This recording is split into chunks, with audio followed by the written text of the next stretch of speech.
June the 23rd and take back control of this country and our democracy and our economy, then we can prosper and thrive and flourish as never before. But how has Britain's economy changed a decade on from the Brexit referendum? Here are the numbers.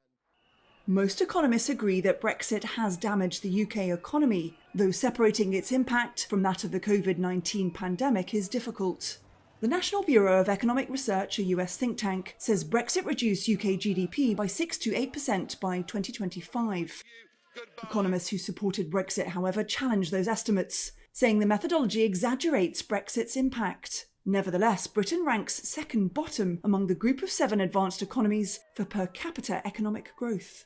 Brexit has, exactly as economists predicted, had a significant negative impact on the UK economy. Here's Jonathan Portes, King's College Professor of Economics and Public Policy. The UK economy is clearly weaker and smaller than it would have been in the absence of Brexit. There's a lot of debate about how big that impact it is. The US NBER research organisation also says that investment in the country has been reduced by as much as 18%. As for trade, the EU remains the UK's biggest trading partner. But leaving the single market has taken its toll. The UK Office for Budget Responsibility says Britain's EU exports and imports are 15% lower in the long run than if it had remained in the bloc. However, Matthew Elliott, director of the 2016 Vote Leave campaign, said at the time he believed Brexit was a success, with some good trade deals from it. We're not paying the membership fee, which would now be about £28 billion a year. Is there a lot more we could do with it? I think that's definitely the case. The COVID-19 pandemic, Ukraine and Iran wars have also impacted the UK economy over the last decade.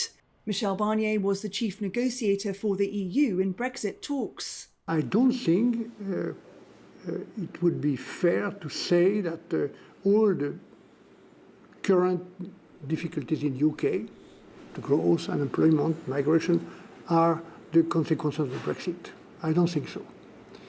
But I think that each and every difficulty of the UK is more serious because of the Brexit. Other indicators include inflation, with consumer prices up 41.4% as of May this year, according to official figures.